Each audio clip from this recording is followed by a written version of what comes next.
अस्सलाम वालेकुम। स्वागत करते हैं वेलकम खुशआमदीद आप सब लोगों को हमारे चैनल अफगान एक्ट्रेस में। उम्मीद कर रहे हैं सब बड़े होंगे, खुश होंगे, अच्छे भी होंगे। मैं आपका कुदरत सैलफ खान और आप लोग की रोल कर इसराइल पीएम से Pakistan is next in line.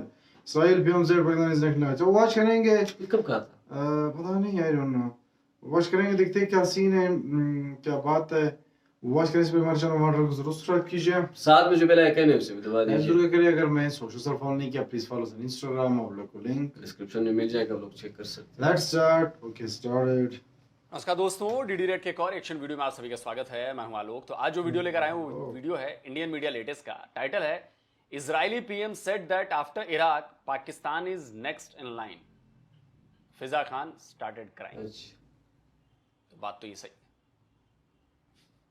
Israeli PM Benjamin Netanyahu का एक बहुत पुराना इंटरव्यू वायरल हो रहा है और बहुत पुराना इंटरव्यू। पहले का है, ठीक। ईरान ज्यादा खतरनाक है और उसके बाद पाकिस्तान सबसे ज्यादा खतरनाक है। चलिए देखते हैं। आज़म मशरिक़ वुस्ता की फजा पहले ही बारूद से बोझल थी और अब इसराइल की ताज़ा जारियत ने इस बारूद को चिंगारी दे दी है।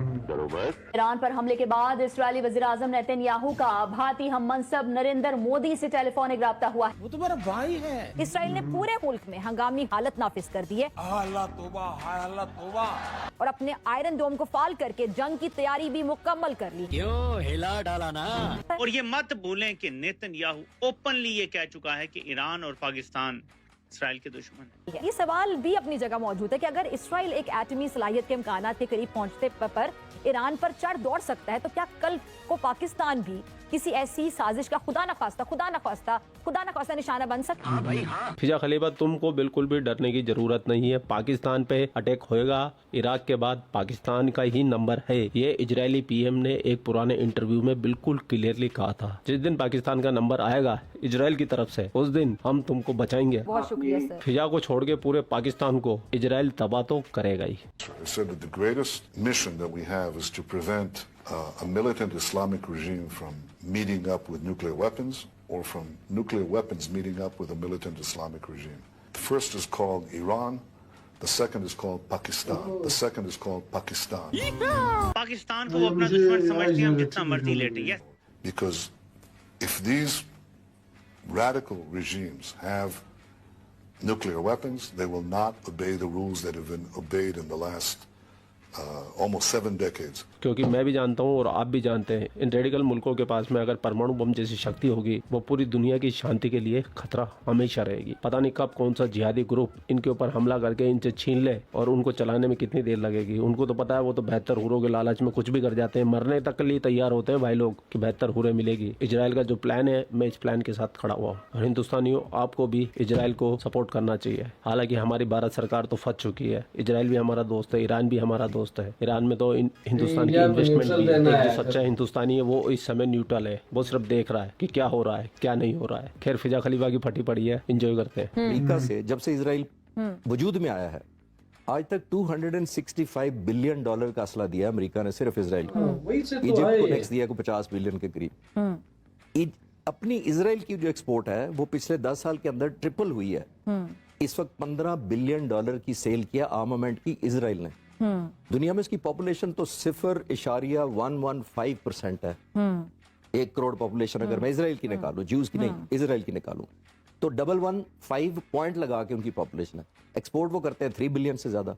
आप अंदाजा लगाइए कि ऑलमोस्ट 50% इंडिया कस्टमर है इजराइल के वेपन्स का, और उसमें से 25% कस्टमर कौन है? मिडल ईस्ट के मुसलमान मुल्क। तो जब आप इजराइल से असला लेते हैं तो आपको ये भी खतरा ना, आपकी ट्रेनिंग होगी, आपके स्पेयर पार्ट रुक जाएंगे, आपके कोड ब्लॉक कर दिए जाएंगे, आपका सॉफ्टवेयर जैम कर दिया जाएगा। तो वो नहीं बोलते, इस वक्त मजबूरी है। आप सेंटिमेंट देखें ना उनकी कौम के। फलस्तीन वाले क्या कर सकते हैं? कुछ नहीं कर रहे हैं। इसराइल उनको मारी जा रहा है। इजराइल के 50% असला जो है वो भारत खरीदता है? नहीं, ऐसा नहीं। वर्ल्ड वाइड वो बेचते हैं भाई, इंडिया तो नहीं है। इजराइल का 50% असला भारत नहीं खरीदता भाई। भारत नहीं खरीदता।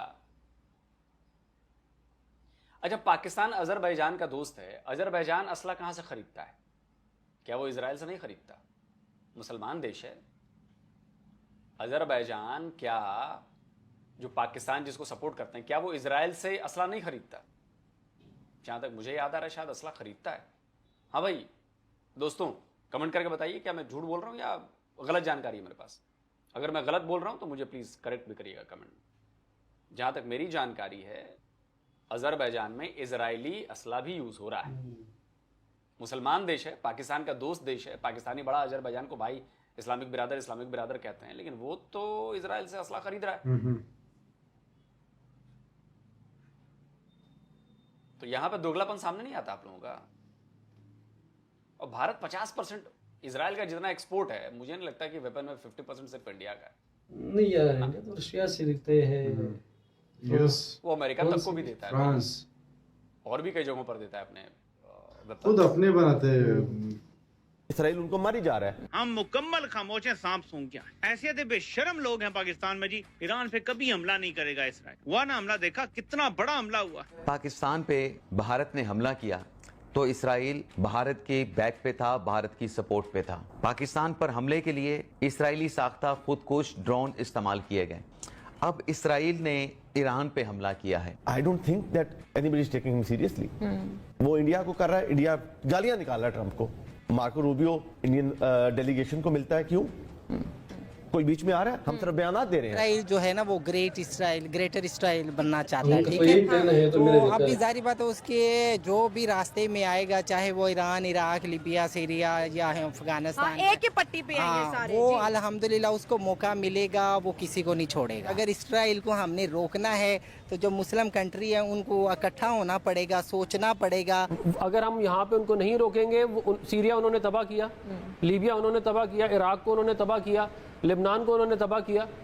अगर आप उनको नहीं रोकेंगे वो ईरान को भी तबाह करेंगे। इसका कोई एंड नहीं है। नहीं, वो उस वक्त तक तबाह जब तक रोकेंगे नहीं, जब तक आप उनको नहीं रोकेंगे।